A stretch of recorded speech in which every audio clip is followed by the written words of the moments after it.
Hey guys, tonight we begin with the absolute worst people the Middle Ages ever produced. The outlaws, the murderers, and the walking disasters that somehow survived long enough to make history. So before you get comfortable, take a moment to like the video and subscribe, but only if you genuinely enjoy what I do here. And let me know in the comments where you're tuning in from and what time it is for you. It's always fascinating to see who's joining us from around the world. Now dim the lights, maybe turn on a fan for that soft background hum, and let's ease into tonight's dark, muddy journey together. If you think your career path has been chaotic, meet Eustace the monk, a man who started as a Benedictine cleric and ended up as a pirate so annoying that both England and France tried to kill him, repeatedly. Born around 1170 in northern France, Eustace joined a monastery, presumably seeking peace, humility, and all the other things that sound good until you actually try them. After a few years of prayer and porridge, he realized he preferred the thrill of setting things on fire. So he left, robbed a few people, burned a few houses, and declared that God had called him to adventure. It's unclear whether God agreed. At some point, Eustace picked a fight with a noble named Renaud de Damartin, a feud that escalated from insults to arson faster than you can say, "Forgive us our trespasses." After losing his lands, Eustace turned to piracy, because if you can't win on land, you might as well start stealing other people's boats. He quickly became the most unpredictable man on the Channel. One year he was raiding France for King John of England. The next, he was raiding England for the French. Essentially, Eustace was a one-man NATO crisis. Chroniclers said he was a master of disguise, able to vanish into thin air, which probably just meant he was decent at running away in fog. He also claimed to have studied black magic. This was medieval shorthand for knows how to lie convincingly.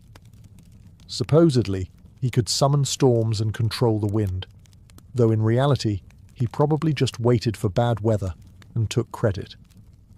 In 1217, Eustace's luck ran out at the Battle of Sandwich, when the English caught him on his ship. He offered to pay ransom, which is adorable, considering how much he'd already stolen. The English politely declined and cut off his head. They displayed it on the mast, which, in the 13th century, counted as both closure and interior decoration. To the French, he was a patriotic rogue. To the English, a demonic pest. To everyone else, he was proof that sometimes quitting the monastery isn't personal growth. It's just the start of a new crime spree. In the 14th century, Ireland didn't have many celebrities, but it did have Alice Keitler, who managed to become famous, rich, and accused of witchcraft, all before her fourth husband mysteriously died. Some people leave behind a legacy of good deeds. Alice left behind a trail of corpses and unanswered questions.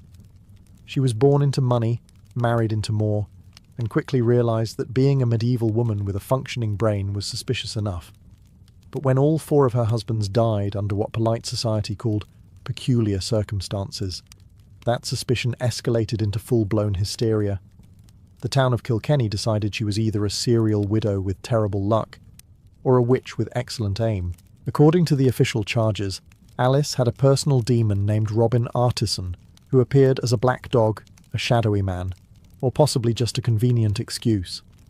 She was accused of poisoning her husbands with powders, ointments, and unholy herbs, which sounds like witchcraft, but could also describe medieval medicine. Witnesses swore she sacrificed animals, chanted Latin backwards, and held secret parties with her coven. In other words, she was doing what everyone else in Kilkenny did on weekends, just with better marketing. The local bishop, Richard de la Drede, launched a moral crusade against her, because nothing says holy man like obsessively chasing a woman with money. Alice, being smart, immediately fled to England before anyone could light a torch. Her servant, Petronilla de Meath, wasn't so lucky.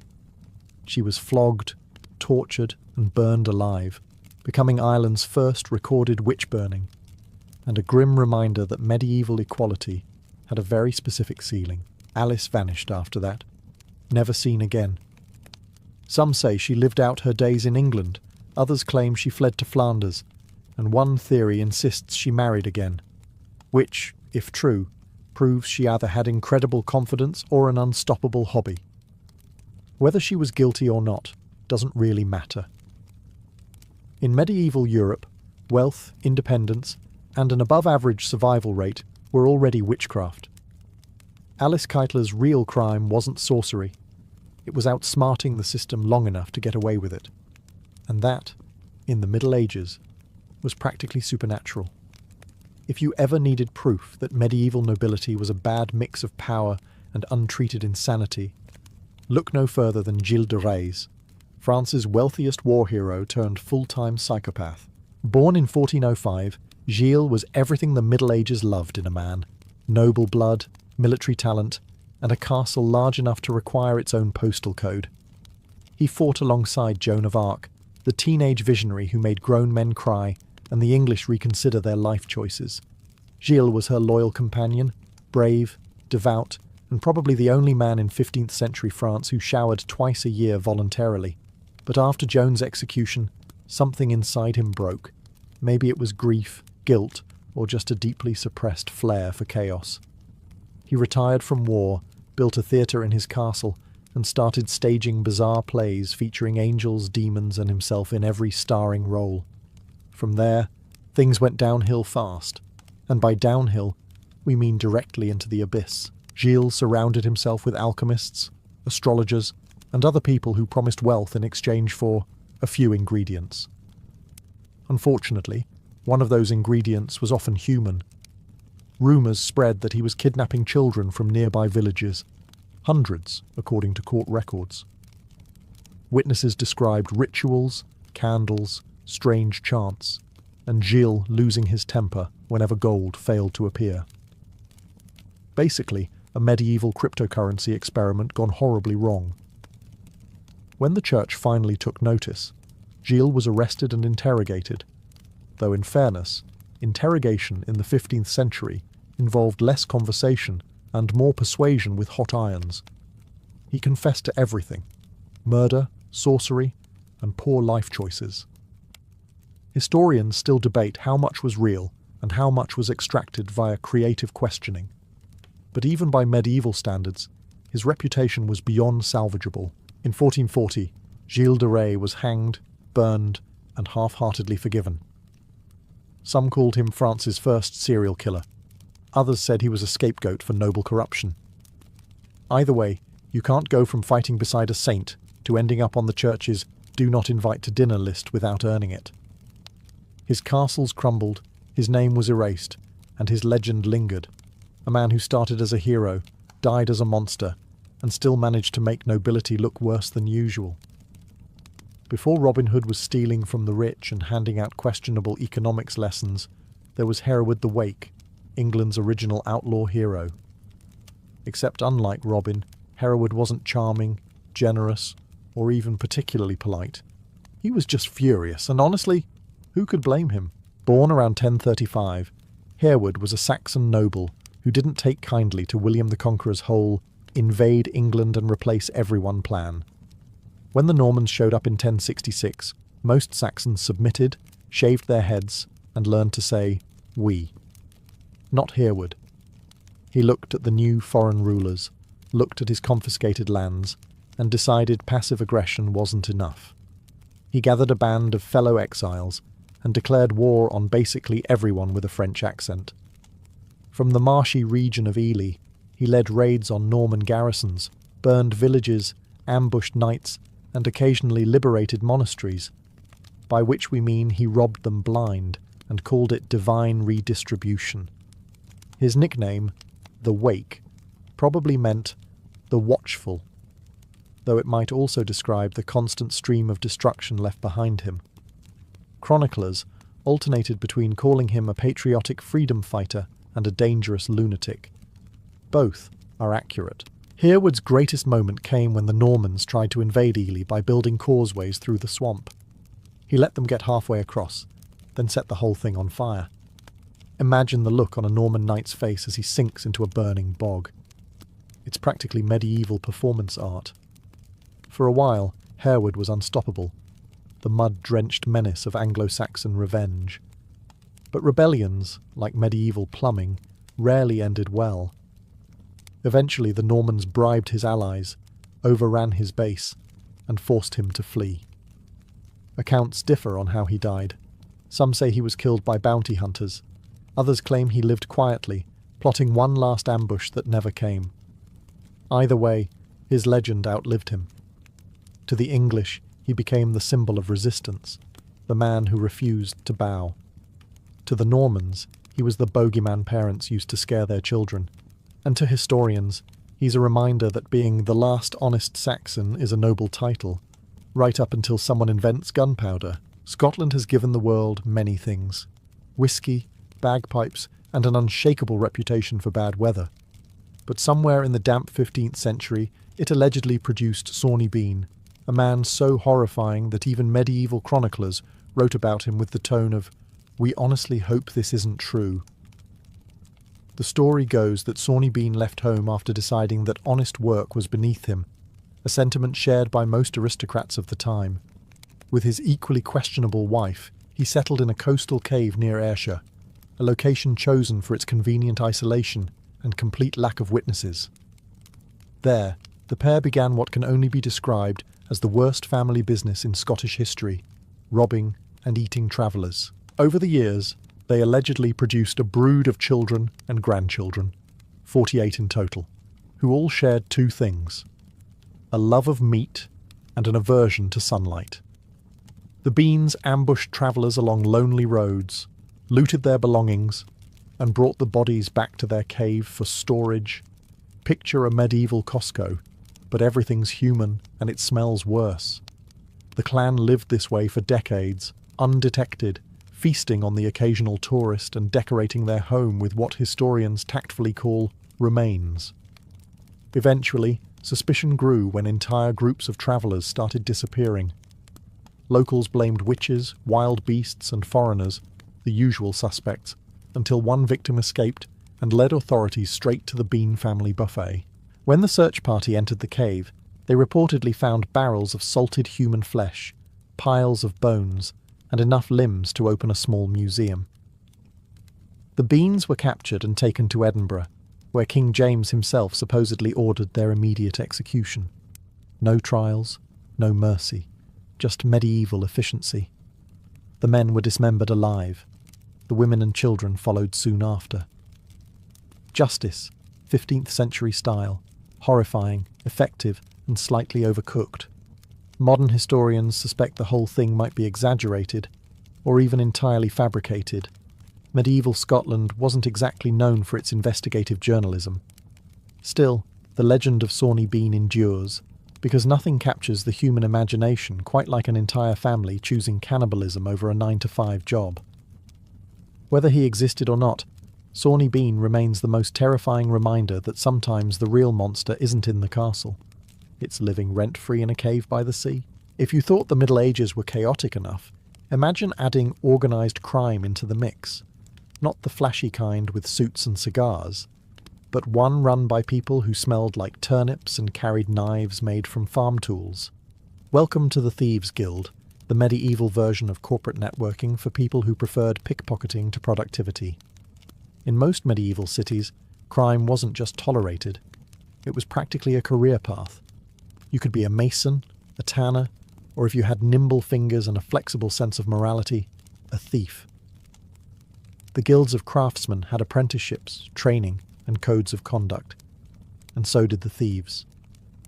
In London, Paris, and Venice, thieves formed loose organisations where skills were passed down like family recipes. One pinch of stealth, one distraction, and a quick exit through the nearest sewer. They even had initiation rituals. New recruits swore loyalty, learned hand signals, and occasionally cut purses from dummies before moving on to actual people. In Paris, these groups were known as the coquillards, while in England, they operated out of city slums like Southwark, the kind of neighbourhood where even the rats locked their doors at night. Authorities knew about them, of course, but medieval law enforcement was inconsistent.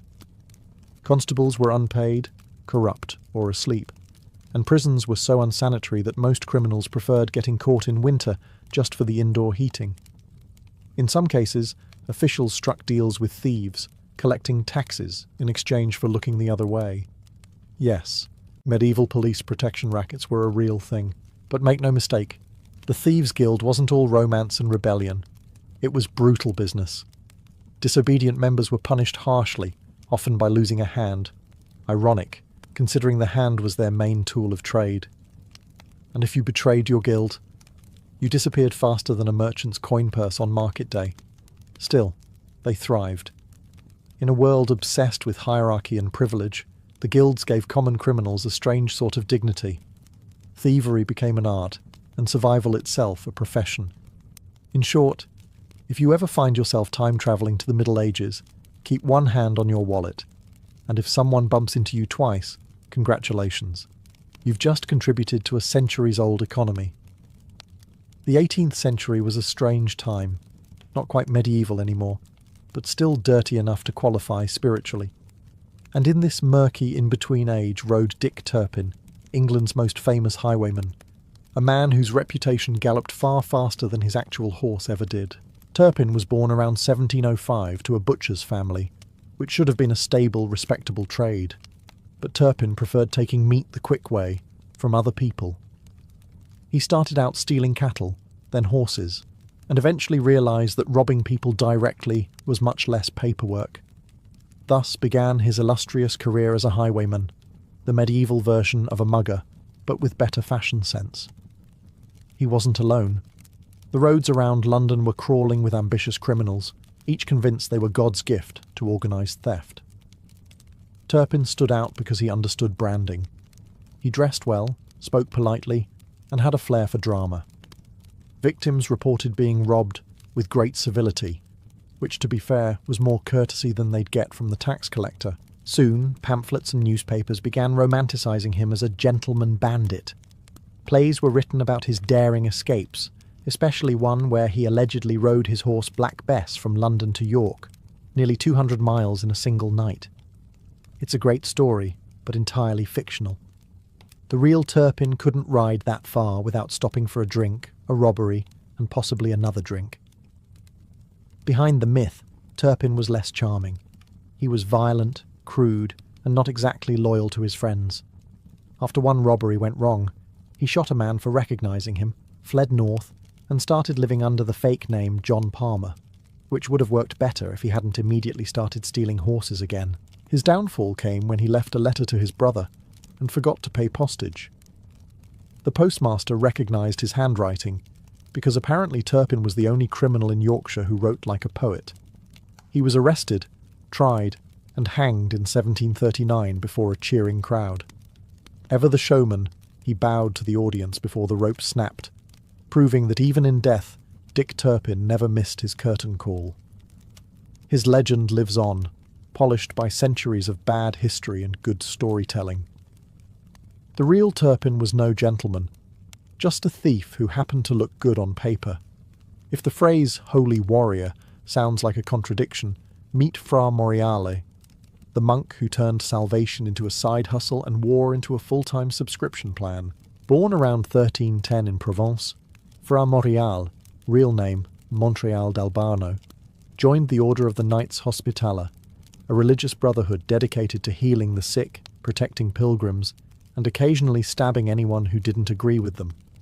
He took vows of poverty, chastity, and obedience, and then, like so many monks with ambition, decided all three were negotiable. After a few years of holy work, Morial realised the world offered better pay outside the monastery. So, he reinvented himself as a condottiero, a mercenary commander in Italy, because nothing says devotion like selling your sword to the highest bidder. Italy in the 14th century was a buffet of conflict. City-states, popes and petty lords all fighting over who had the fanciest banners. Morial fit right in. He founded the Great Company, a gang of professional soldiers so large it could conquer small countries. They fought for whoever paid them most, and when no one paid them, they fought anyway. They looted villages, held cities for ransom, and treated neutrality as a temporary medical condition. Morial's army even sacked the Papal States at one point, which didn't do wonders for his resume in heaven. He became fabulously rich, buying castles, gold, and, according to one chronicler, a bed fit for a cardinal and morals to match. His soldiers admired him, civilians feared him, and nobles reluctantly admitted that his invoices were always accurate. But like all men who confuse luck for divine approval, Morreale pushed too far. By 1354, his greed had alienated everyone, including the Pope. He was captured in Rome and executed by order of the Senate, who, in a rare burst of efficiency, killed him before he could bribe them. His body was thrown into the street, where the locals celebrated by looting his corpse. Irony, medieval edition. Fra Morreale's story is proof that you can take the man out of the monastery, but you can't take the monk out of moral bankruptcy. He died as he lived, loudly, profitably, and just slightly off script from the Bible. In 15th century France, long before the Mafia or MI6, there was a shadowy organisation known as the Coquillards, a criminal network so sophisticated it could have written a PowerPoint on medieval corruption for beginners. They operated mostly in Dijon, Burgundy, the kind of place where half the citizens were drunk, the other half were plotting, and everyone was related. The Coquillards weren't simple pickpockets. They were professionals, con artists, and master impersonators. If there was a coin to steal, a letter to forge, or a gullible noble to charm, they were already 3 steps ahead. Their name, Coquillards, came from the word for shell, a reference to the scallop shell worn by pilgrims. They'd pose as pious travellers returning from Santiago de Compostela, spouting religious jargon while quietly robbing their hosts blind. Think of them as medieval influencers. All image, no accountability. They spoke their own coded language, a secret argot filled with slang, symbols, and sarcasm. This wasn't just street talk, it was a full-blown subculture. A thief might call a purse a fish, a knife, a light, and an arrest a misfortune from God's left hand. The goal was to confuse everyone except your accomplices, and it worked beautifully. Even the court transcripts from their trials read like riddles written by people who'd smoked questionable herbs. The Coquillards specialised in fraud. They sold fake relics, a booming business in a country obsessed with saintly finger bones, wrote counterfeit documents, and ran travelling scams where one thief distracted a crowd while another relieved them of their belongings. On slow days they forged royal seals, a risky but profitable way to turn parchment into profit. Their downfall came when local authorities realised that an entire town was being outsmarted by men in stolen robes. The Duke of Burgundy launched a crackdown, arresting dozens. The trials were bizarrely theatrical. Some thieves defended themselves in flawless Latin, which was probably more shocking than the crimes. A few were executed, others disappeared, and the rest simply renamed the guild and carried on. Though officially erased, the Coquillards never really died. They just evolved into every scam, grift, and Ponzi scheme that came after. In a way, they were pioneers, not of honesty or morality, but of the timeless human dream, making money without actually working for it. If the Mediterranean had its glamorous pirates with earrings and poetry, the Baltic Sea got the opposite. Frost-bitten psychopaths who smelled like fish and despair. Meet the Hanseatic pirates, also known as the Vitalian Brooder, or, in less romantic English, the Victual Brothers. Yes, they were named after food. Nothing strikes fear into sailors like being boarded by men called the Snack Squad. The Vitalian Brooder began with good intentions, always a red flag. Around the late 14th century, the Duke of Mecklenburg hired them to deliver supplies, victuals, to Stockholm, which was under siege by the Danes. The pirates did their job, got paid, and then, as every mercenary does eventually, realised crime was far more fun than employment. Soon, they stopped delivering supplies and started stealing everything that floated. They raided merchant ships, kidnapped crews, and held coastal towns for ransom. The Hanseatic League, a network of medieval trade cities that basically ran northern Europe like a corporation, tried to stop them, but the pirates were too good at their jobs. Their motto allegedly was, "God's friends and the whole world's enemies," which doubles as a perfect Twitter bio. They didn't just rob ships, They disrupted economies. Grain prices skyrocketed, trade collapsed, and entire cities started paying them protection money. Imagine being extorted by men who couldn't spell extortion. Their base was the island of Gotland, which they turned into a pirate republic, complete with taverns, loot markets, and presumably some of the worst seafood in history. By the early 1400s, they had become the medieval version of organised chaos, plundering one day, selling stolen goods to bishops the next. Even the Teutonic knights tried to fight them, which went about as well as you'd expect. Holy men in heavy armour versus drunk sailors with axes. Eventually, the Hanseatic League united its fleets and crushed the pirates in a series of naval battles. Those captured were executed publicly, not because of moral outrage, but because the merchants were tired of explaining insurance claims. Still, the legend of the sea wolves endured. They were cruel, cunning, and occasionally patriotic if the paycheck was right. In the end, they proved what every empire eventually learns. If you feed pirates long enough, they stop delivering and start dining on you instead. If medieval Germany had Netflix, Peter Nears would have had his own true crime docuseries, probably titled Witchcraft, Murder, and Bad Life Choices. Born sometime in the 16th century, Nears was a wandering bandit who took career criminal to disturbing new heights. He started small, highway robbery, theft, the occasional stabbing, but quickly realised the competition was fierce. So, like any good entrepreneur, he diversified. His new niche? Satanic serial murder, because apparently medieval crime had a marketing department. Contemporary pamphlets claimed Nears murdered over 500 people, including pregnant women, whose unborn children he supposedly used for dark rituals. The number alone is ridiculous. He would have needed an HR department to manage that workload, but the fear he inspired was very real. He allegedly carried a bag filled with magical items, including unborn hearts, candles made of human fat, and probably a few regrettable lunch leftovers. Locals swore he could shapeshift, turning into animals to escape capture, which sounds absurd until you remember that medieval Europe thought frogs were morally suspicious. The church and state launched massive hunts for him, but Nears was slippery.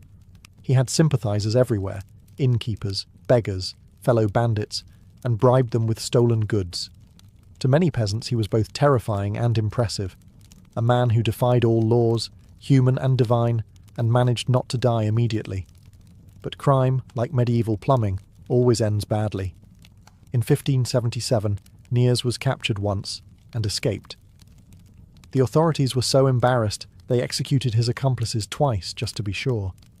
He vanished again, only to resurface years later near Neumarkt, when a local innkeeper noticed his bag of suspicious contents. Word spread fast, and within hours the most wanted man in Europe was arrested while trying to enjoy a quiet meal. His execution was designed for maximum discomfort. He was tortured for 2 days, broken on the wheel, and finally dismembered, a method medieval bureaucrats considered thorough closure. The crowd reportedly cheered, partly out of justice and partly because in 1581 public execution was the best entertainment available.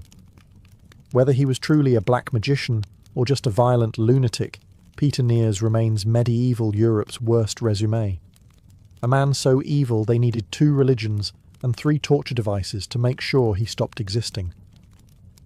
Every so often, the Middle Ages produced a man who looked around at the mud, hunger and taxes and said, "You know what? No." One such man was Robert of Redesdale, an English rebel who proved that if life gives you feudalism, you can at least set it on fire. It was the summer of 1469, and England was halfway through the Wars of the Roses, a long-running family argument about who got to sit on the throne and ruin the economy next. While nobles slaughtered each other in decorative armour, peasants were left broke, hungry, and one tax away from revolution. Enter Robert. Historians don't agree on who he really was. Some say he was a disgruntled knight, others a common soldier, and one chronicler simply described him as an angry man with influence, which could also describe most of medieval England. Whatever his origins, Robert rallied thousands of peasants, farmers, and minor gentry under his banner. not with promises of liberty and justice, but with something far more powerful: revenge on the people who overcharged them for bread. The rebellion of Redesdale swept through northern England like a bad rumour. Castles were raided, manors burned, and officials were dragged out of their homes for the medieval equivalent of a performance review. Robard's army marched south, shouting slogans about reform, though it's likely most of them just wanted lunch and to see London once before dying. At first, it worked. Local lords panicked. The royal court trembled. Then, as with all medieval rebellions, reality arrived in the form of a professional army that didn't find peasant enthusiasm particularly intimidating. Robard's forces were crushed in a matter of days. Survivors were hanged, villages punished, and history went back to being written by people who didn't need to farm. Robard himself vanished, executed, assassinated, or maybe just melted into the countryside like the mud he came from. His name lived on mostly in warnings about the dangers of letting peasants think too much. Still, his rebellion left a mark. It showed that even in the rigid, God-ordained hierarchy of medieval England, there were limits to how much exploitation one man, or one village, could take. Robert didn't win, but he did what few dared.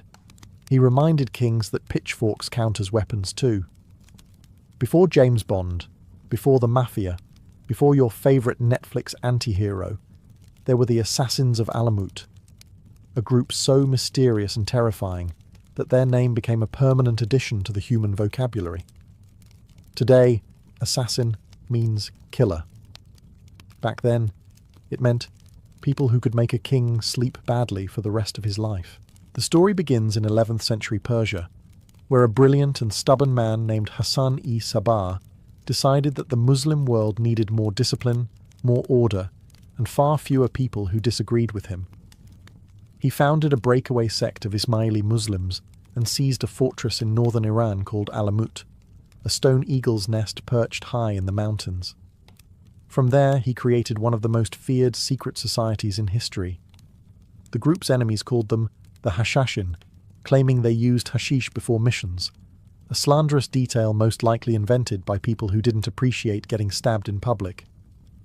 In reality, the assassins weren't mindless zealots. They were professionals, quiet, educated, and patient. Their specialty?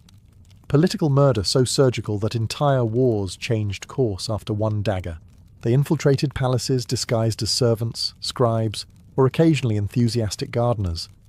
Then, when the time was right, they'd strike, clean, quick, and usually in front of an audience to make a point. Kings, generals, caliphs, and even crusader lords learned to check their food, their wine, and their bedchambers twice. A few got paranoid enough to start sleeping in towers surrounded by moats and guards, which worked beautifully right up until someone bribed the guards. The assassins never had large armies, but they didn't need them. Fear did most of their work. One well-placed killing could halt invasions, rewrite treaties, or encourage a ruler to suddenly rediscover humility. Even the mighty Saladin, conqueror of Jerusalem, nearly joined their target list twice. Eventually, their fortress was destroyed by the Mongols in the 13th century, because nothing survives a Mongol invasion. Not cities, not walls, not even secret mountain cults. But their legend refused to die. The word assassin spread west with the Crusaders and into every language on earth. And though the men of Alamut vanished centuries ago, their message remained timeless. Sometimes the sharpest political argument is a very small, very well-placed knife. If you lived in medieval London and still had your money by sundown, congratulations. You'd just beaten the city's most popular sport, not getting robbed. Because long before bankers invented creative theft, there were the cutpurses, the silent professionals who turned pickpocketing into an Olympic event. London in the Middle Ages was crowded, chaotic, and profoundly sticky. Narrow streets crammed with markets, pilgrims, prostitutes, and goats created the perfect ecosystem for petty crime. While preachers warned of sin, the cutpurses quietly relieved them of their collection coins. They didn't mug or stab. That was amateur work. A good cutpurse was an artist. The blade had to be sharp, the hand steady, and the timing perfect. The name says it all. These thieves literally cut the strings on your coin pouch. A single slice and the purse vanished into the crowd. Some worked alone, others teamed up. One would bump you in the market, another would accidentally distract you with a sermon on salvation, and by the time you said amen, your week's wages had gone to hell. Apprentices learned their trade the same way as blacksmiths or bakers. A young thief would train under a master, practicing on dummies or more likely drunkards. Success required a calm demeanour and absolutely no conscience. Medieval law punished theft brutally, but public hangings were so common that thieves treated them as networking events. If your mentor got executed, you inherited his customers. And it wasn't just men. London's female cut-purses were legends in their own right, often posing as flower sellers, laundry girls, or repentant sinners. One 14th century woman named Nan Hackett reportedly worked church aisles during Mass, specialising in noblewomen who closed their eyes too long during prayer. The authorities knew what was happening, but were often in on it. Sheriffs, judges and guards all took their cuts, sometimes literally. For every thief dangling from the gallows, 3 more were plying their trade in the crowd below. Over time, the word cut-purse became a cultural insult, a way to describe anyone morally flexible, from pickpockets to politicians. And honestly, little has changed. Modern London may have fewer pouches and more pockets, but the spirit of the cut-purse lives on, usually behind a screen, in customer service or at your bank. When you hear the name Vlad the Impaler, you probably think of the vampire myth. Brooding castles, bats, and a mild drinking problem. The truth is much simpler. Vlad didn't drink blood. He spilled it efficiently, in bulk, and with terrifying administrative consistency. Born in 1431 in Transylvania, Vlad of Wallachia inherited a small principality wedged between the Ottoman Empire and Hungary, 2 countries that treated Wallachia less like a nation and more like a chew toy. His father, Vlad Dracul, had joined a knightly order called the Order of the Dragon, which sounds noble, but was really just a medieval HOA for men with swords and anger issues. Vlad Jr. inherited the name Dracula, meaning son of the dragon, and took it a bit too literally. As a young prince, he spent years as a political hostage under the Ottomans, where he learned diplomacy, military strategy, and how much he hated everyone. When he finally reclaimed his throne in 1456, he decided to fix his country's crime problem by making punishment slightly worse than the crimes. His preferred method, impalement, the subtle art of inserting a wooden stake through the body and leaving the victim to contemplate their life choices until gravity took over. Thieves, liars, ambassadors, and even ungrateful dinner guests all faced the same fate. Foreign envoys who refused to remove their hats before him were nailed to their own skulls, which, admittedly, settled the etiquette debate quickly. When the Ottomans invaded, Vlad reportedly impaled 20,000 prisoners outside the capital as a warning. The invaders turned around. Honestly, who wouldn't? To his subjects he was both protector and nightmare. Crime vanished, partly due to fear, partly because half the population was decorating the countryside. Merchants could leave gold on the street overnight and find it untouched in the morning, assuming they didn't mind the smell. Vlad was eventually captured by the Hungarians, released, and then killed in battle. His head was sent to the Sultan in a jar of honey, because even medieval villains appreciated presentation. Centuries later, Bram Stoker turned him into Count Dracula, making him immortal in a far less sticky way. But the truth remains, Vlad the Impaler wasn't a monster of myth. He was something rarer, a man so committed to law and order that he made hell look like a management seminar. Babylon, June 323, BCE.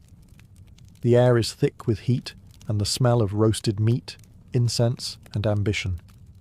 Alexander the Great, the man who had crossed deserts, stormed cities, and bent empires to his will, sits at the head of a long marble table. Around him, his generals laugh too loudly and drink too much, their laughter masking exhaustion and quiet fear.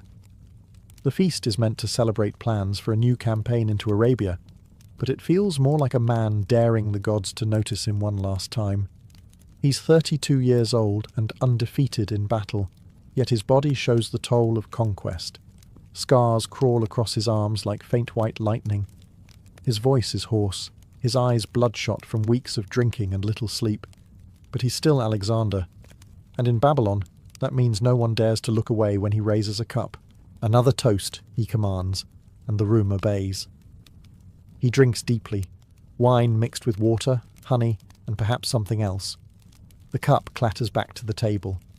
For a moment, his face tightens. He waves it off with a laugh. The great king, who once marched through Persian palaces, now struggles to stand from his own table. Some say it began there. A sudden pain, a fire in his belly that would not go out. Others claim he was struck by fever days earlier, while inspecting the canals near the Euphrates. But among his inner circle, whispers begin to form like cracks in marble. Cassander, Antipater's son, had every reason to want him dead. Others had been humiliated, pushed aside, terrified that Alexander's plans to be worshipped as a god would destroy what was left of their fragile loyalties. That night, the music grows louder to drown the tension. Wine flows like the river outside Babylon's gates. The torches burn low, painting the marble walls in flickering gold. And somewhere between laughter and delirium, the conqueror of the world begins to shiver.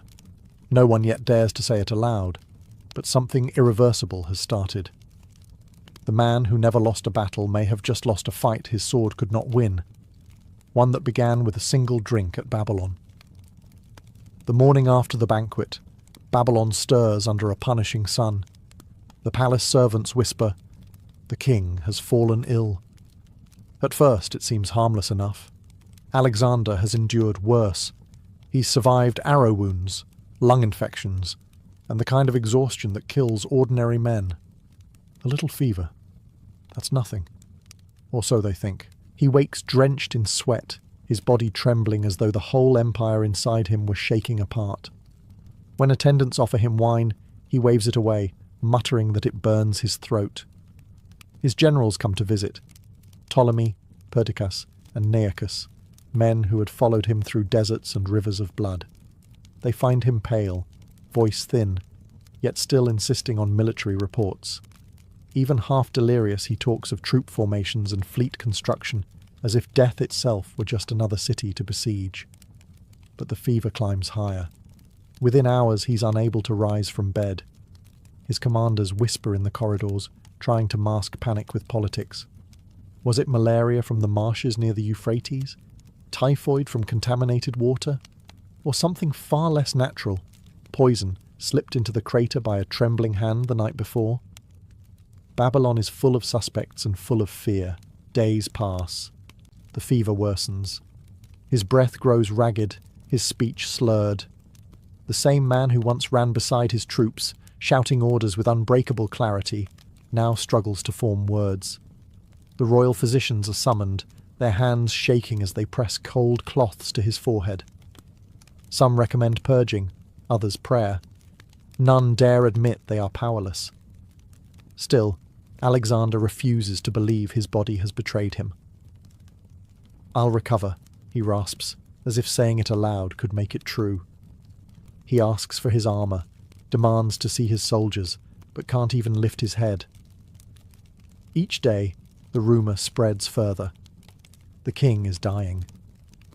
The streets outside the palace fill with uneasy crowds, soldiers clutching their spears, servants crossing themselves against evil spirits. Inside his chamber, Babylon's greatest conqueror lies burning with fever, whispering plans to invade Arabia even as his strength drains away. The man who had faced armies without fear now faces his final, unseen enemy, one no spear can pierce and no strategy can outwit. By the fifth day, Babylon's royal palace feels less like the seat of an empire and more like a tomb waiting to be sealed. The once bustling halls have gone eerily quiet. Servants move in silence, guards whisper, and courtiers trade glances heavy with dread. The doctors come and go like ghosts, their eyes avoiding the generals. They've run out of explanations. or courage. Alexander's fever has not broken. His skin glows with a sickly sheen, and his breathing is shallow, each gasp a small rebellion against whatever force has taken hold of him. His commanders, Ptolemy, Seleucus, and Perdiccas, gather in the antechamber, pretending to discuss military logistics. In truth, they're already calculating the impossible question: who rules the world when Alexander doesn't? No one dares to ask it aloud, but ambition has begun to stir beneath the sorrow. Babylon hums with concealed treachery. Every man in that chamber has dreamed at least once of wearing the crown, or at least holding a piece of the empire it represents. The longer Alexander lingers between life and death, the more dangerous the silence becomes. The king's voice, once loud enough to command thousands, is now barely a whisper. "Will I recover?" he asks the physicians. They bow, mutter assurances they don't believe, and flee the room as quickly as they entered. By evening, the corridors are filled with murmurs. Some claim the gods are punishing him for calling himself divine. Others whisper darker things. That poison, not plague, is to blame. Names are thrown around like daggers: Antipater, Cassander, Iolus, even Aristotle, his old teacher, rumoured to have provided the fatal recipe. Outside, soldiers kneel before the palace gates, praying for the health of their king. They followed him from Macedonia to India, across deserts and over mountains, believing he was untouchable. Now, for the first time, they sense the truth. He's mortal. That night, Babylon doesn't sleep. Torches burn low, casting long shadows over marble floors and terrified men. Inside the king's chamber, the sound of dripping water echoes softly, marking the hours. The physicians can do nothing but watch.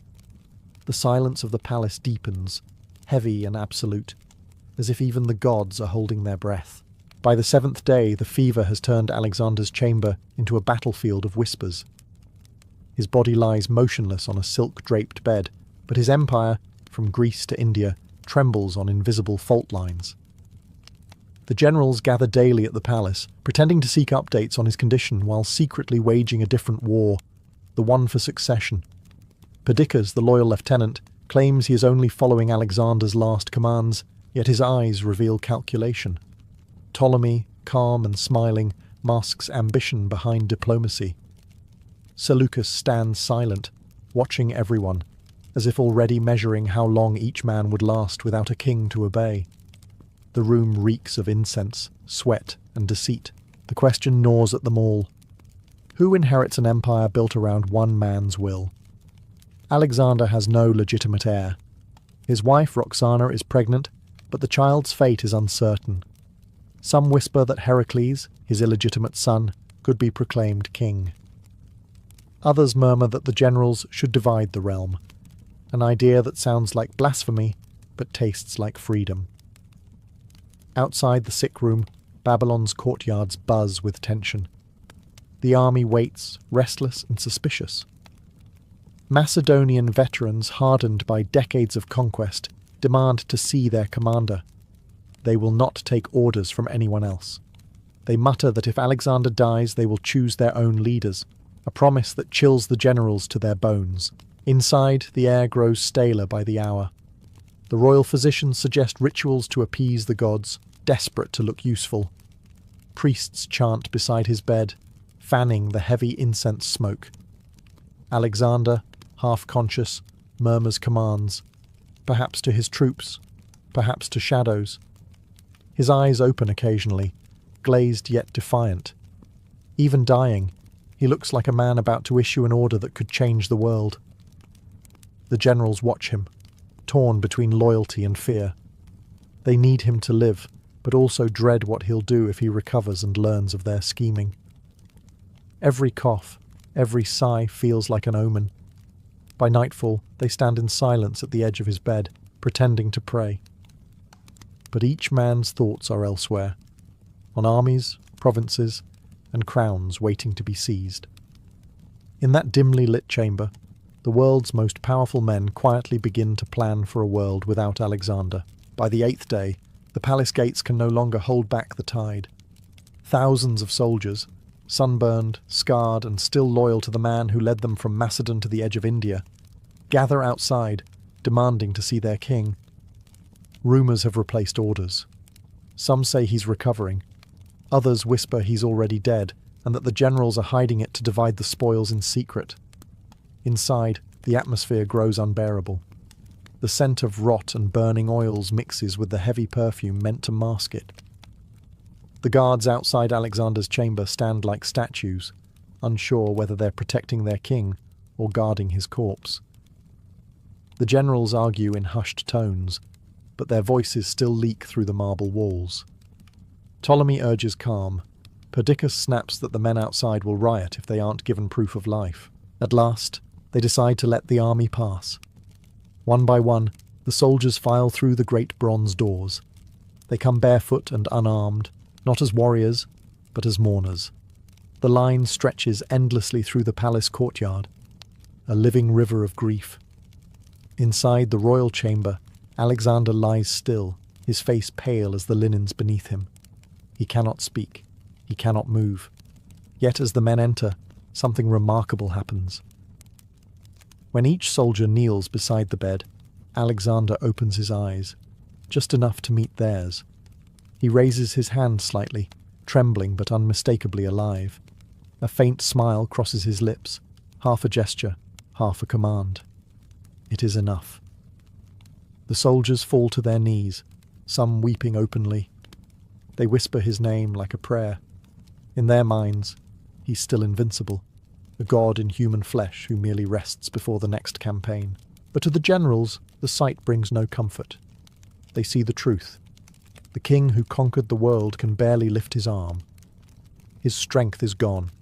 His empire's glue, his charisma, his will, is evaporating. When the last soldier leaves, silence returns. The army outside chants his name into the night, unaware that the gesture they just witnessed was his final act of command. Inside, the torches flicker. Babylon holds its breath. The vigil has ended. The waiting for death begins. By the 10th day, the heat in Babylon feels unnatural, like the world itself has taken ill. Inside the palace, the air is thick with incense and despair. The greatest conqueror in history lies motionless, his chest rising only slightly with each breath. Around him, his generals, physicians, and servants hover in silence, pretending not to watch for the moment when his body gives out. Alexander's once bright eyes are half closed, pupils dull and unfocused.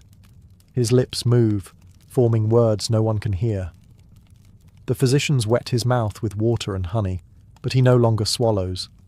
The fever has hollowed him out, leaving only the echo of a man who once shouted orders above the clash of 1,000 spears. The generals draw close, knowing the end is near, but unwilling to face it. Ptolemy stands with folded arms, his face set in stone. Perdiccas paces like a caged wolf. Seleucus watches quietly, already calculating routes and borders in his mind. A few others whisper prayers to Apollo, Asclepius, even Zeus, any god who might take pity on the man who once believed himself divine. Then, at last, the silence breaks. Alexander asks for his soldiers. His voice is barely a rasp, but they understand. Word spreads through the palace, and soon the courtyard fills again. One by one, the veterans who followed him across continents enter the chamber.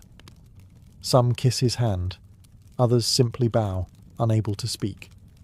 He gestures faintly toward his generals. A final act of unity or command, no one can tell.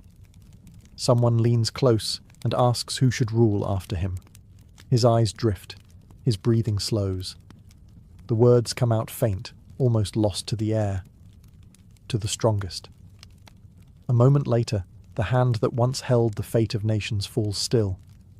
The torches flicker, as if the gods themselves exhaled. Outside, the chanting soldiers go silent, sensing what has happened before anyone tells them. For a heartbeat, Babylon is utterly still. No war cries, no footsteps, no sound. Just the weight of a death too large for one room to contain. The conqueror of the world has taken his final breath, and the world itself seems unsure how to continue without him. When the word spreads, it doesn't travel, it explodes. Babylon erupts in grief and disbelief. Soldiers tear their tunics, women wail from rooftops, and priests rush to the temples to offer sacrifices that feel meaningless now. The greatest man alive, the living God, is dead. And the empire he forged, that impossible patchwork of cultures and loyalties, shudders like a cracked statue. Inside the palace, chaos replaces ceremony.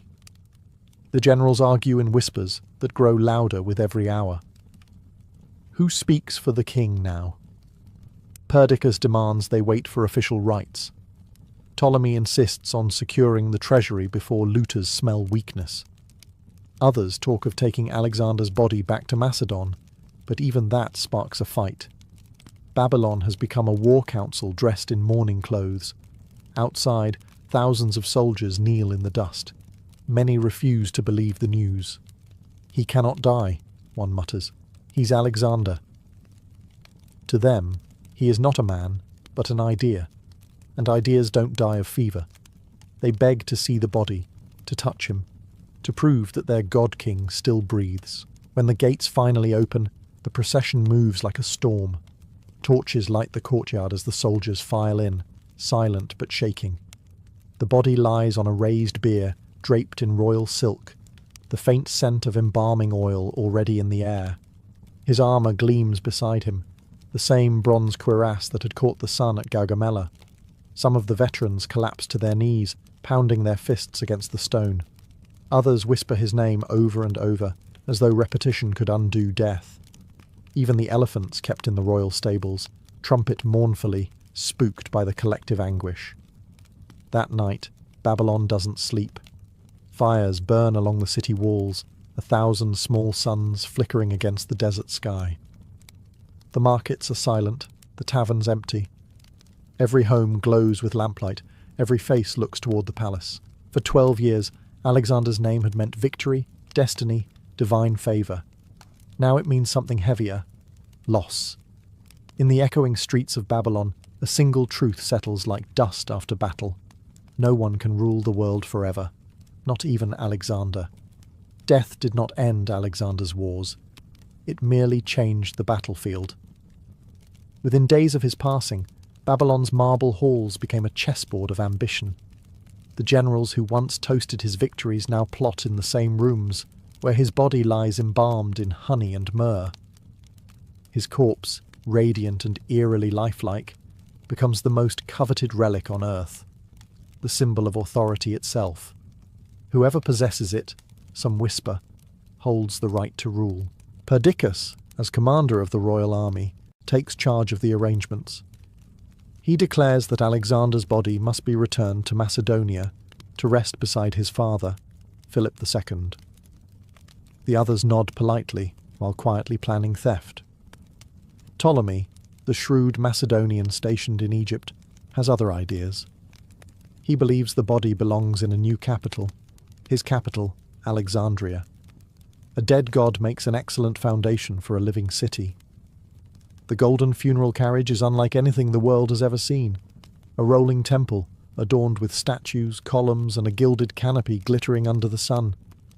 It will take months to reach Macedon, and everyone knows there are plenty of opportunities for it to change direction. As the procession departs Babylon, thousands of soldiers march alongside, weeping and silent. But behind them, the empire they fought for begins to unravel. Rival factions arm themselves. Letters are sent in secret. Assassins prepare to ensure one man's funeral becomes another man's coronation. True to form, Ptolemy strikes first. As the funeral procession crosses Syria, his forces intercept it. The guards, realizing they're outnumbered, surrender the cart without bloodshed. Alexander's body is taken to Egypt, not to Macedon, not to his homeland, but to the sands of the Nile. When news reaches Babylon, outrage mingles with resignation.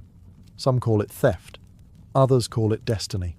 After all, Alexander had always admired Egypt, had even been declared the son of Zeus Ammon there. Perhaps, they reason, he wanted to rest where he was worshipped as divine. But for his former generals, the theft is no holy act. It's a declaration of war. The age of Alexander ends not with peace or mourning, but with a scramble for his ghost. The man who united the world in life now divides it in death. In the months after his death, Alexander's empire fractures like glass dropped from Olympus. The unity he'd forced through charisma and conquest collapses under the weight of human greed. His generals, once bound by his brilliance, now carve the world into kingdoms. They call themselves diadochi, successors, but each behaves like a scavenger at a divine feast. Perdiccas claims to rule as regent for Roxana's unborn son Alexander, but the others do not recognize him. Ptolemy secures Egypt, guarding the stolen body like a holy relic.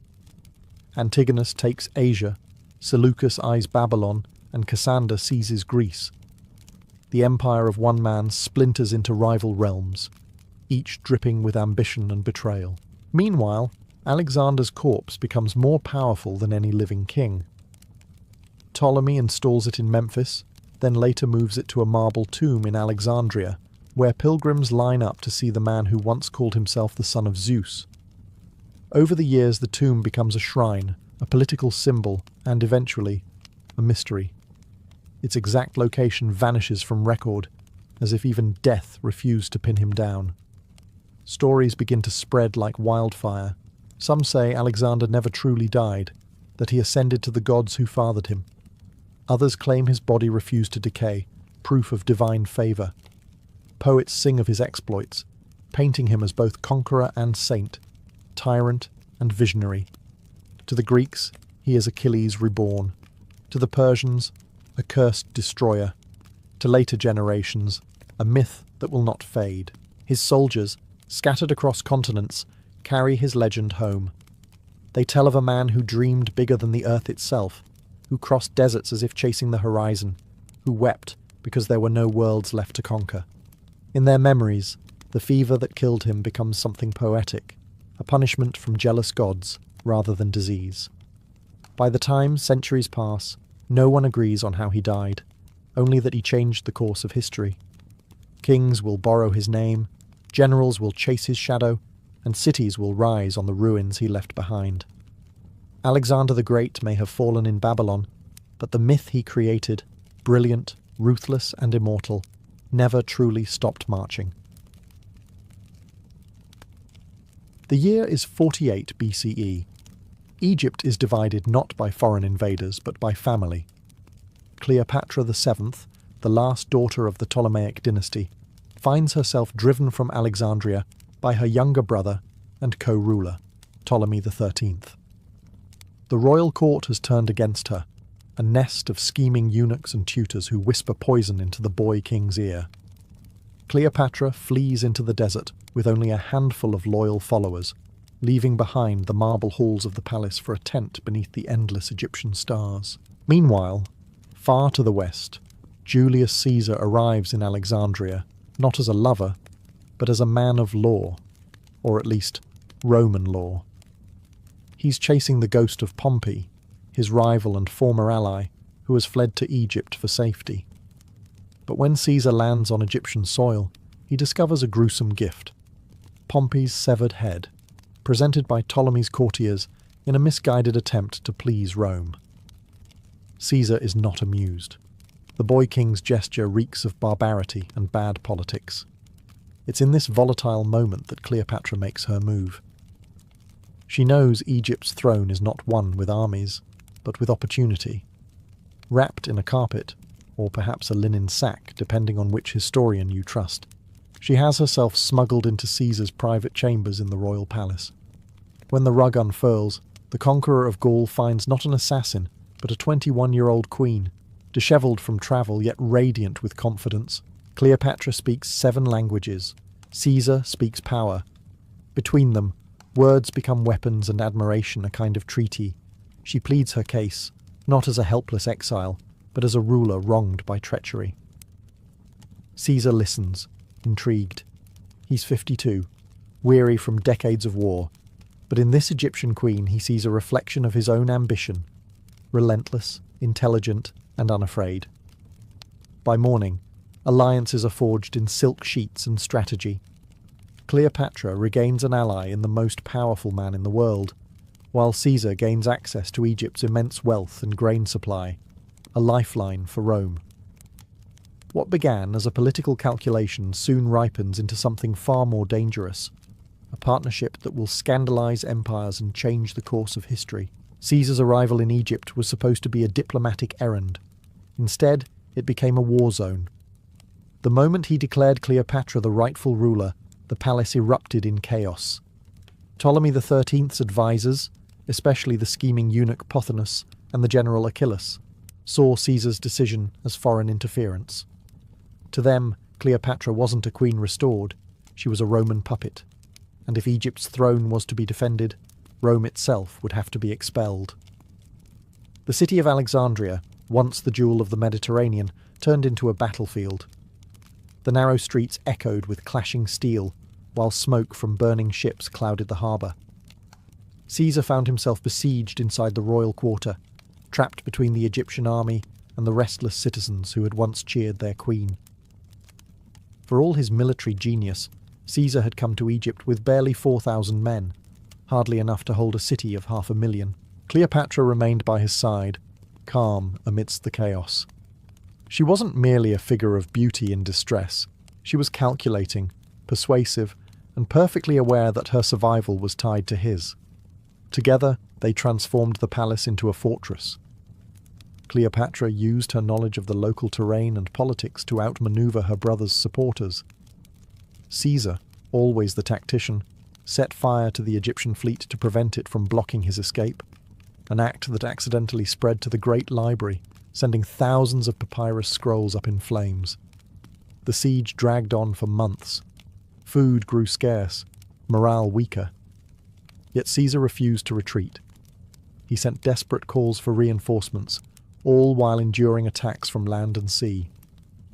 Cleopatra kept his resolve intact, offering both counsel and comfort. Historians later romanticized their partnership, but in truth, it was forged under the sound of catapults and the stench of burning tar. Then, salvation arrived. Roman reinforcements under Mithridates of Pergamon broke through the Egyptian lines. The tide turned swiftly. Ptolemy XIII's forces fled, and the young king himself drowned in the Nile, weighed down by his golden armour, a fitting end for a child monarch undone by pride and politics. As smoke cleared over Alexandria, Cleopatra emerged victorious, not just as Queen of Egypt, but as the woman who had tamed both a civil war and the most powerful general in the world. With her brother dead and Caesar's legions in command, Cleopatra finally reclaimed the throne that had been stolen from her. But victory in Egypt was never permanent, especially for a queen ruling under the watchful eye of Rome.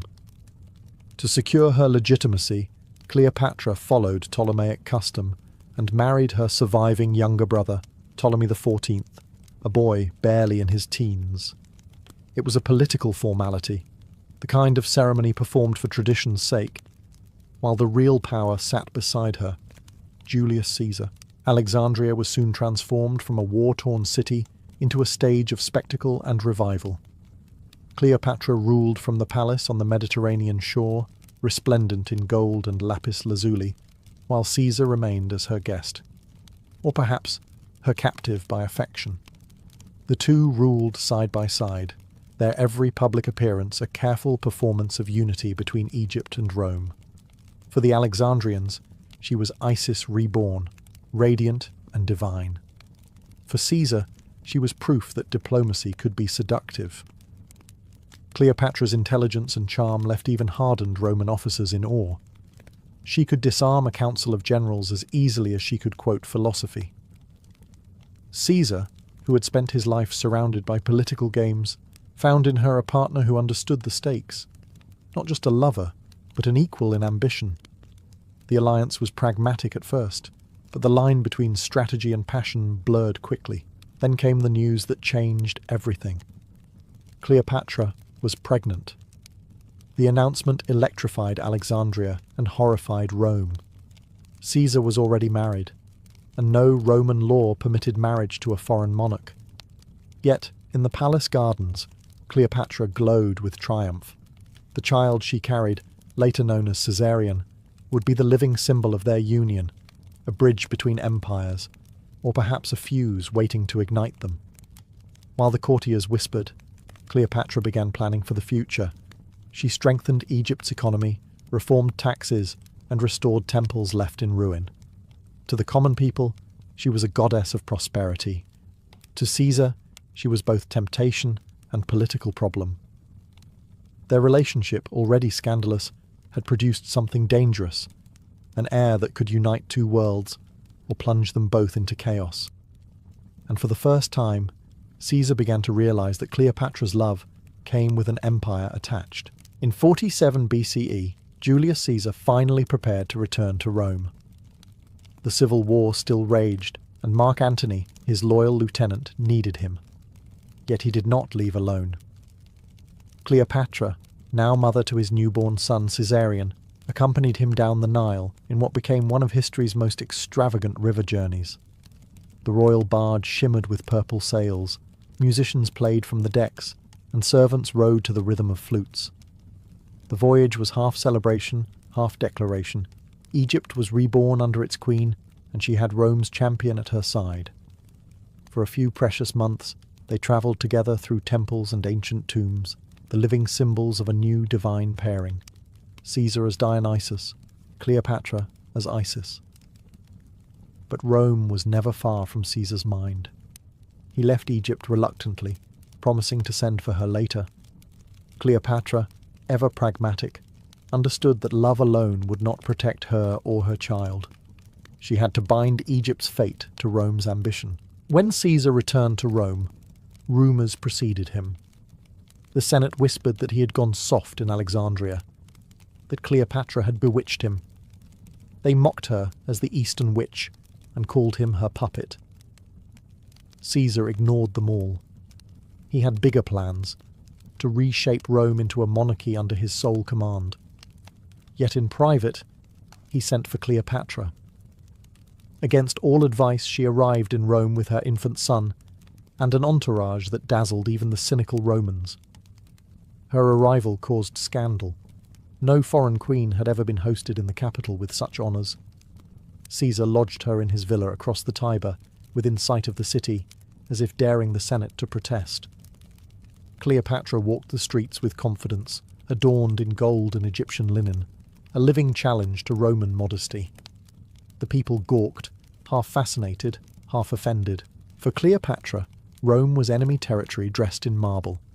She spoke cautiously, observed everything, and charmed those who mattered, senators, philosophers, even Caesar's allies.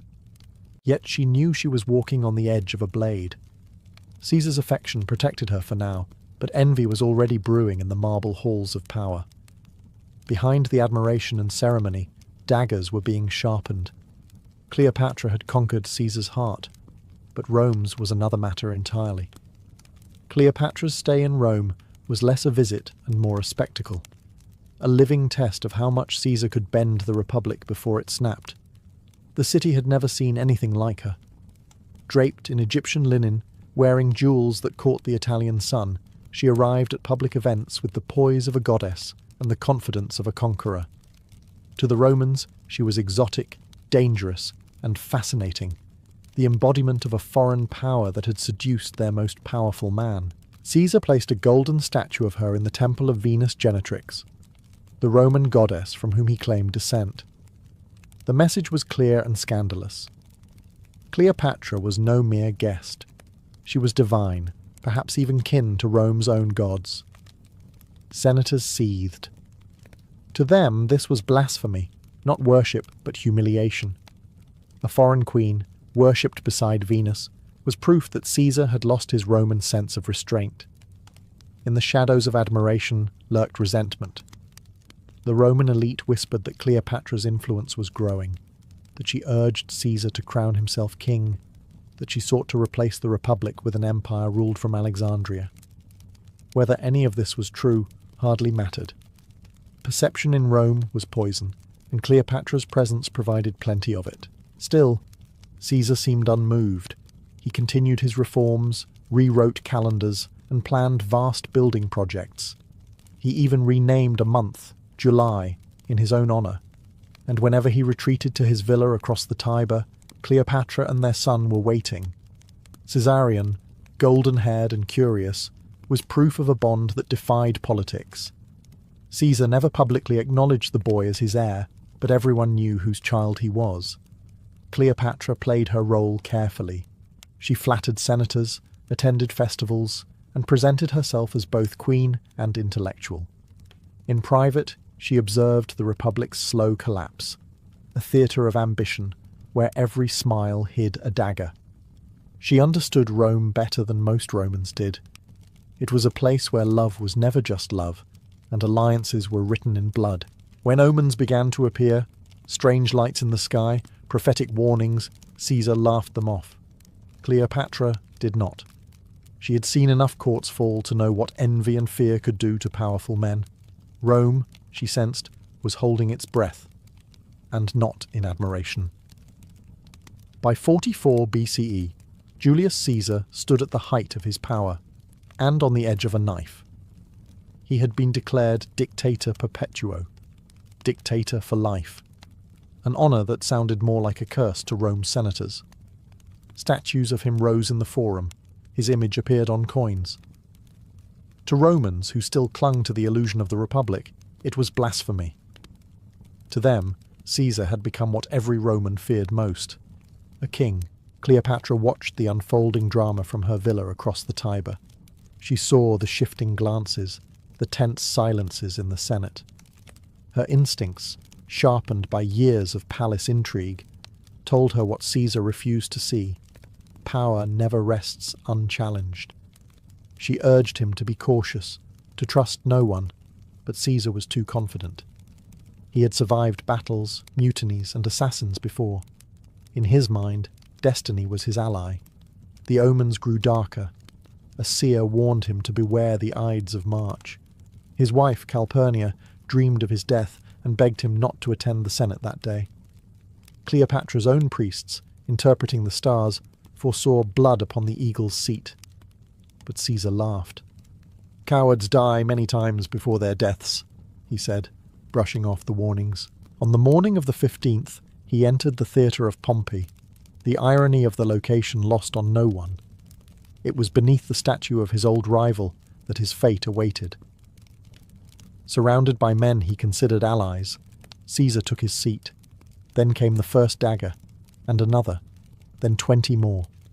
When he finally saw Brutus among them, the man he trusted like a son, his strength faltered. "Et tu, Brute?" he whispered, or so legend claims, before collapsing at the base of Pompey's statue. In a single moment, Rome's most powerful man became a lifeless body on a marble floor. Outside, the city trembled. Rumours flew across the Tiber like smoke. Caesar is dead. Cleopatra, hearing the news, locked herself in her quarters with Caesarion, her mind already racing. Love and politics had always been intertwined, and now both had drawn blood. For Rome, it was the end of a dictator. For Cleopatra, it was the beginning of a reckoning. Panic swept through Rome like wildfire. The Senate that had slain Caesar thought it had saved the Republic. Instead, it had unleashed chaos. Crowds filled the streets, demanding vengeance. Soldiers loyal to Caesar's memory prowled the Forum, chanting his name. Bonfires burned late into the night, as if the city itself were trying to purge its guilt. Amid the confusion, Cleopatra knew one truth. Rome was no longer safe. She had arrived as a guest of the most powerful man in the world. Now she was the lover of a murdered tyrant, the foreign queen blamed for his downfall. The whispers began almost immediately, that she had bewitched Caesar, that her influence had driven him toward monarchy, that the daggers had been meant as much for her as for him. Rome, which had once admired her exotic charm, now spat her name like a curse.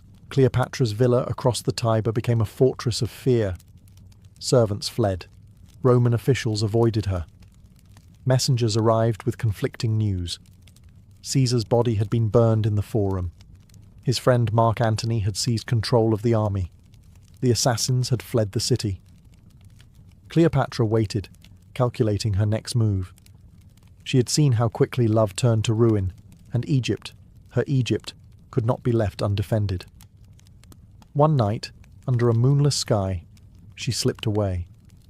Her ships, waiting quietly at Ostia, sailed before dawn. The voyage home was silent and tense. Each creak of the deck seemed to echo with memories. Laughter shared with Caesar, the cries of Rome on fire, the faint murmur of her child sleeping below deck. Caesarion was her last link to him, and perhaps her greatest danger. If Rome learned of his parentage, the boy could become both a prize and a target. When Alexandria's lighthouse appeared on the horizon, Cleopatra exhaled for the first time in weeks. The city shimmered under the Egyptian sun, familiar and treacherous all at once. She had returned a widow of empire, carrying not only a child, but a legacy soaked in Roman blood. In the marble halls of her palace, she swore a quiet oath. Caesar might be dead, but through Caesarion, his line, and her ambition would live. Rome had slain her lover, but it had not seen the last of his queen. In the power vacuum left by Caesar's assassination, Rome tore itself apart once again. Senators fled, armies switched loyalties, and the Republic bled in the streets. Out of this chaos rose a familiar face, Mark Antony, Caesar's loyal general and friend. Charismatic, ambitious, and dangerously impulsive, Antony seized the moment. He spoke to the people as Caesar once had, turning grief into fury. Soon, he stood as Rome's new strongman, balancing on a knife's edge between statesman and demagogue. Cleopatra watched from Alexandria with cautious fascination. She knew Antony well by reputation, a man of appetite, equally drawn to power and pleasure. Unlike the cold, calculating Caesar, Antony ruled through emotion. He drank heavily, loved theatrically, and fought with the energy of a man trying to outlive his own vices. Yet beneath his recklessness, Cleopatra recognized something else: opportunity. Rome's fragile balance fractured again when Octavian, Caesar's adopted heir, challenged Antony's authority.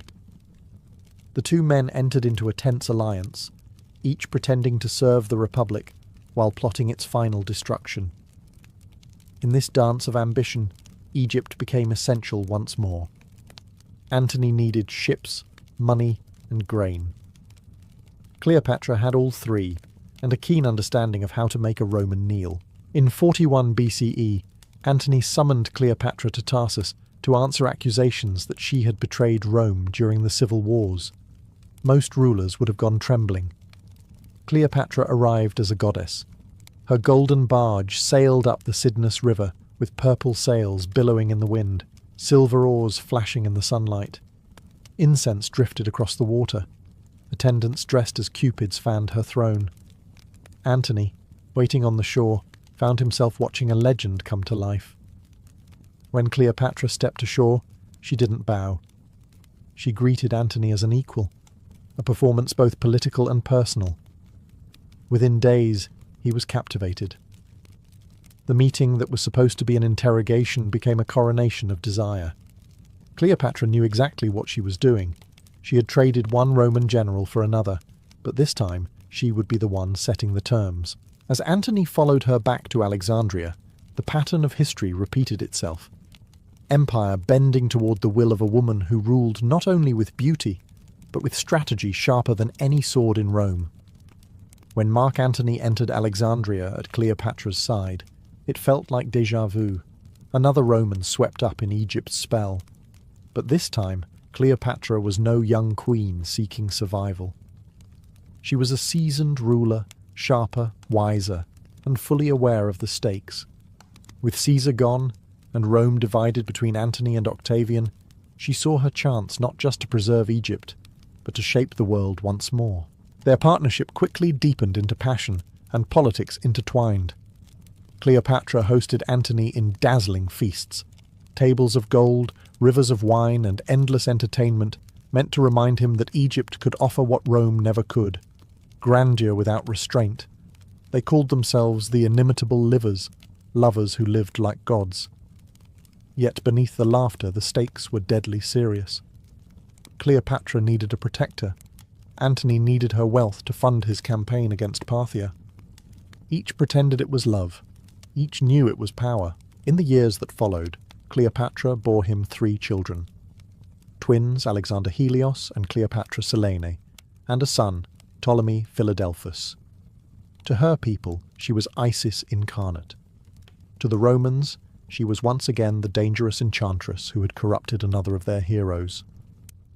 The Senate fumed when Antony granted eastern lands to Cleopatra and their children. Rome saw betrayal.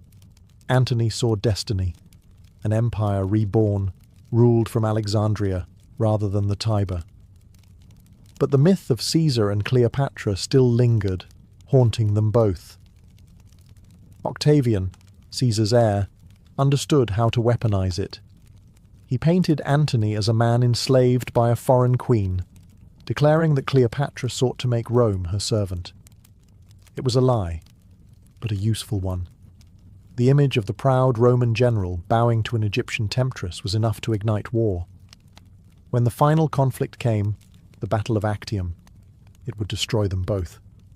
But that is another story, one that ends in tragedy and immortality. For now, as the sun set over the Nile, Cleopatra stood on her palace balcony, her children sleeping and Antony laughing below. She had loved 2 Romans and outlived both in legend. Their empires would fade, but her myth, the Queen of Kings, the woman who ensnared Rome itself, would never die. In ancient Egypt, death was not the end. It was the beginning of eternity. Life on earth was seen as a fleeting test, a brief rehearsal for the great voyage to the afterlife. The Egyptians believed that when a person died, their soul, the ka, left the body but still needed a physical form to return to. Without preservation, the ka would wander aimlessly, lost between worlds. Thus began one of humanity's most astonishing rituals, mummification, a sacred craft that transformed the dead into divine beings. The moment death was declared, the 70-day countdown began. The family summoned a team of specialized priests, known as the Servants of Anubis. These men were not ordinary morticians. They were guardians of cosmic order, repeating the same rites perfected over thousands of years. Before touching the body, they performed purification rituals, washing themselves in sacred water, burning incense, and reciting hymns to Anubis, the jackal-headed god of embalming. The deceased's name was whispered over the body to reawaken spiritual recognition. Every motion from this point carried meaning. Nothing was done by chance. The priests worked in silence, except for the steady rhythm of chants. The workshop, known as the wabet, was filled with the scent of resins and natron salts. A painted effigy of Anubis stood nearby, its gaze fixed upon the proceedings, as if ensuring no mistake was made. The embalmers began by laying the body on a slanted stone table, washing it with palm wine and water from the Nile. This was both physical and spiritual cleansing. The Nile's waters symbolized rebirth. Offerings of bread, beer, and perfume were placed at the head of the deceased to nourish the spirit during the long transformation ahead. The extracted organs were not discarded. They were placed in 4 beautifully carved canopic jars, each guarded by one of the sons of Horus, deities who watched over the organs in the afterlife. The jackal-headed Duamatef protected the stomach. The falcon-headed Kebesenuef guarded the intestines. Hapi, with the head of a baboon, watched over the lungs, and Imseti, with a human face, guarded the liver. These jars were placed beside the coffin as vital companions to the deceased. Once the cavity was emptied, the priests washed it again with aromatic resins and stuffed it with bundles of clean linen, sawdust and spices, cinnamon, cassia and myrrh, to restore shape and scent. Then the body was sewn shut, the cut concealed beneath wax and resin. In that silent chamber, the priests had not just dissected flesh. They had restructured the human form into a vessel worthy of eternity. With the organs removed and the body cleansed, the next stage of the journey began, the drying. This was the longest and most crucial phase of mummification, lasting 40 full days. The goal was simple, but divine: to remove every trace of moisture, every sign of mortality. For the Egyptians, decay was chaos, and chaos had no place in the order of eternity. The priests carried the body to a slanted stone table inside a cool, dry chamber. There, they surrounded it with natron, a natural salt harvested from Egypt's desert lakes. This mixture of sodium carbonate and bicarbonate was seen as a gift from the gods, capable of drawing out the corrupting forces of the earth. The body was completely buried in it, covered head to toe like a seed planted in sacred sand. Days turned into weeks. The desert air worked in harmony with the natron's power, slowly pulling the moisture from flesh and bone. Inside the chamber, the silence was absolute. No prayers, no movement, only time doing its invisible work. The priests visited occasionally to inspect the progress, offering incense and chanting hymns to Anubis, thanking him for protecting the body during its transformation. Meanwhile, the family waited outside, observing the 40-day vigil. They brought offerings, bread, beer, oils, and flowers, to ensure the soul's peace during this liminal state. The deceased was believed to hover between worlds, neither alive nor dead, suspended in divine preparation. When the time came to lift the body from its salty tomb, what emerged was astonishing. The flesh had darkened and tightened, the features preserved in uncanny clarity. Fingers, lips, even eyelashes often remained intact, a human form frozen in time. The priests gently brushed off the remaining natron and washed the body once more in fragrant oils, restoring suppleness to the skin. This moment marked the first true glimpse of eternity. The person lying on the table no longer belonged to the realm of the living, but to the gods. The priests anointed the body with sacred resins, sealing it from decay and perfuming it for its celestial voyage. 40 days had passed, but in Egyptian belief, so had mortality. The human body, once frail and fleeting, had been refined into something divine, the eternal vessel of the soul. After 40 days of drying in natron, the body was no longer flesh, but form. A vessel hardened and purified, ready to receive divine life once more. Now began the stage of restoration, when the priests of Anubis reassembled the body, restoring its dignity and preparing it to be recognized by the gods in the afterlife.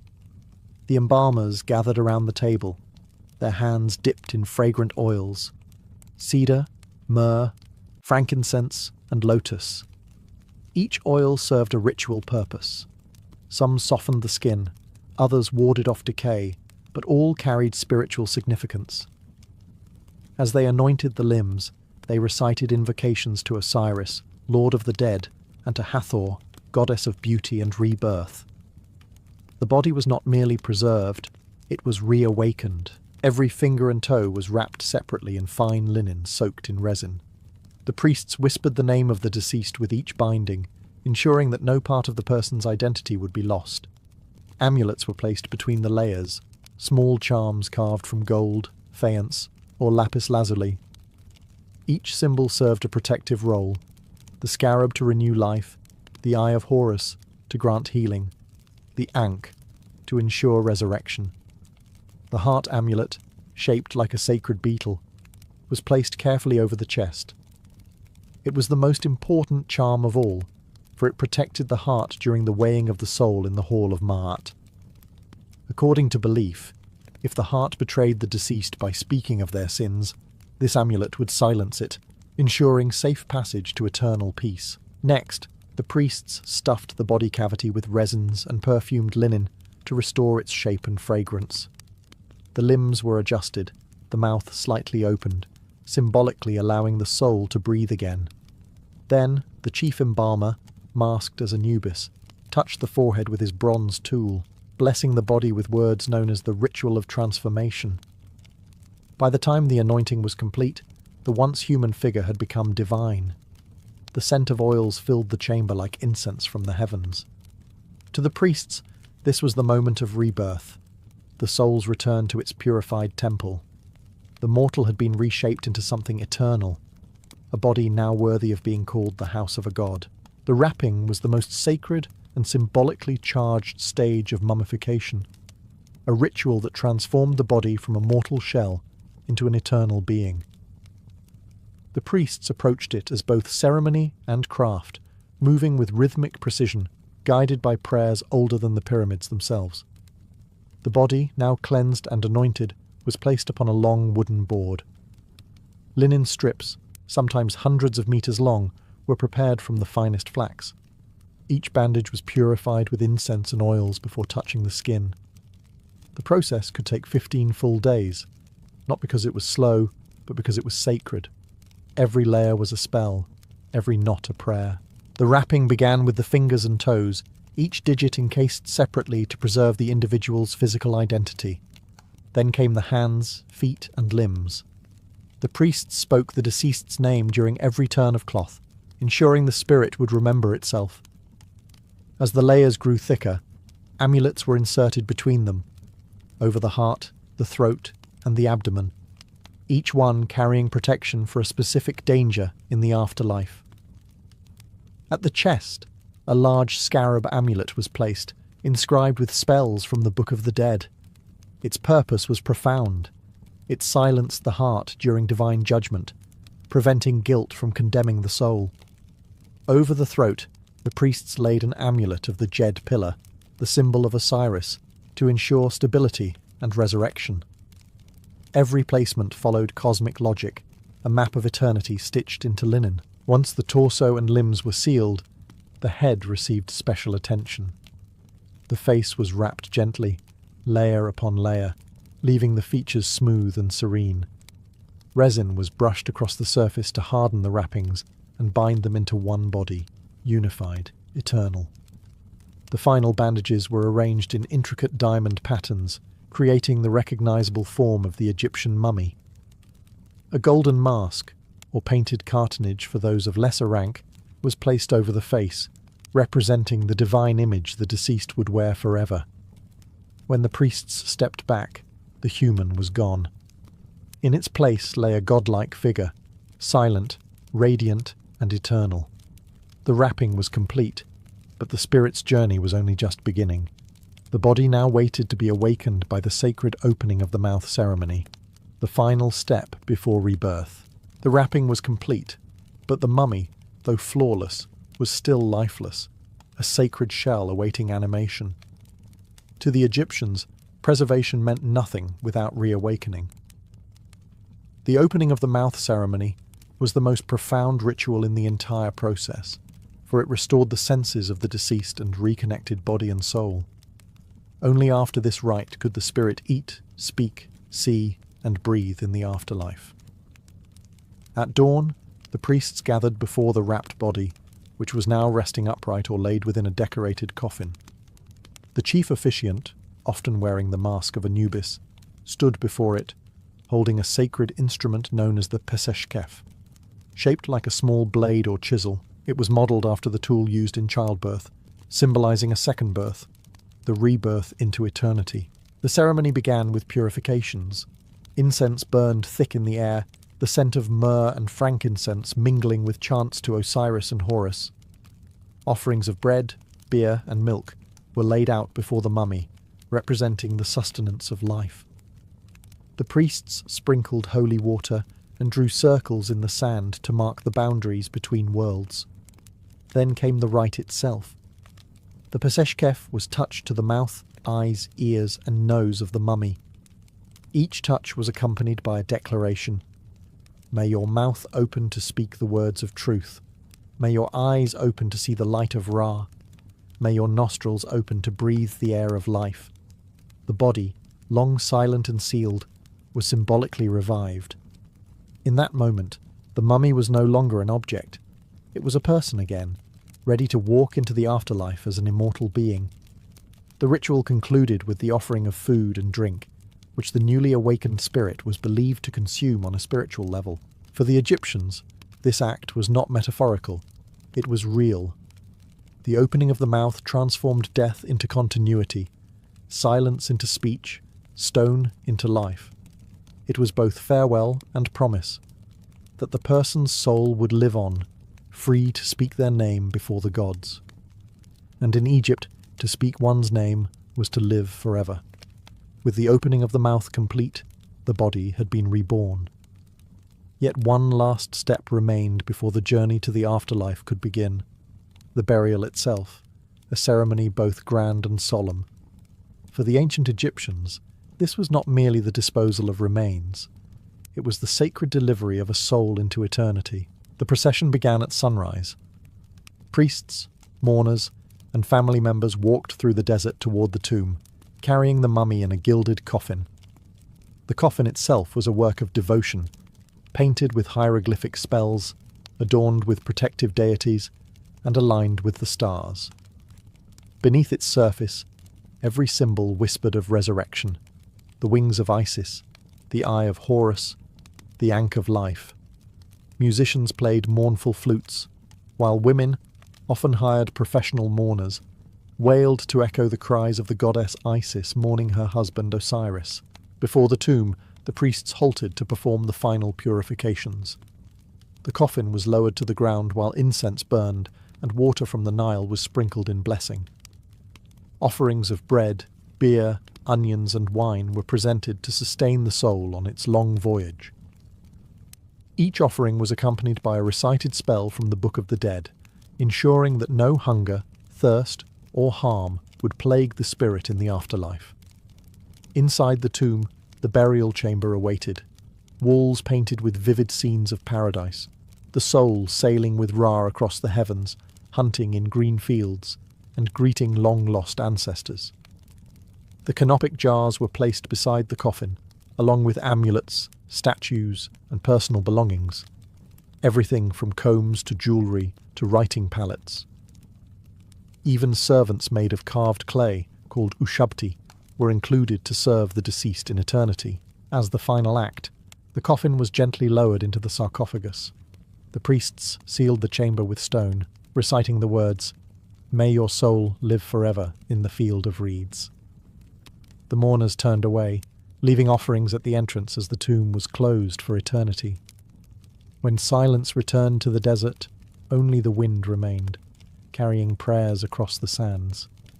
Deep within the tomb, the preserved body rested in stillness, awaiting its next awakening under the eternal sun of Ra. Death was never the end for an ancient Egyptian. It was the beginning of the soul's greatest journey. Once the tomb was sealed, the Ka, life force, and Ba, the personality or spirit, began their passage through the unseen world. Guided by spells from the Book of the Dead, written on the tomb walls and on papyrus scrolls, the deceased ventured into the Duat, the vast, shadowy realm of the afterlife. The journey was perilous. The Bay, often depicted as a human-headed bird, had to navigate caverns filled with serpents, fire lakes, and monstrous guardians who demanded secret names and passwords. Every trial mirrored moral truth, a reflection of how the person had lived. The heart, still resting inside the mummified chest, remembered all deeds, both noble and shameful. Eventually, the soul reached the Hall of Ma'at, the place of divine judgment. There, before the 42 gods, Anubis weighed the heart on a golden scale against the feather of Ma'at, the symbol of truth and cosmic balance. Thoth, the ibis-headed god of wisdom, recorded the result. If the heart was light, it meant the person had lived with integrity. If heavy with sin, it was cast to Amit, the devourer, part lion, crocodile, and hippopotamus, who would consume it, ending the soul forever. For those who passed the test, Osiris himself, the resurrected god of the underworld, welcomed them. "You are justified," he declared. The soul then transformed into an Ak, a perfected spirit of light. Freed from the trials of mortality, it sailed across the sky with the sun god Ra, watching dawn and dusk forever. In Egyptian belief, this was the ultimate victory, not to escape death, but to master it. The preserved body in the tomb ensured the car could return whenever it wished, resting in comfort among the offerings of food, drink, and incense left by family. The soul, meanwhile, roamed freely between earth and the heavens. Through ritual, prayer, and craftsmanship, the Egyptians had turned death into art, the art of becoming eternal. To them, immortality was not a dream. It was a skill, learned and perfected, layer by sacred layer, beneath the burning sun of Egypt.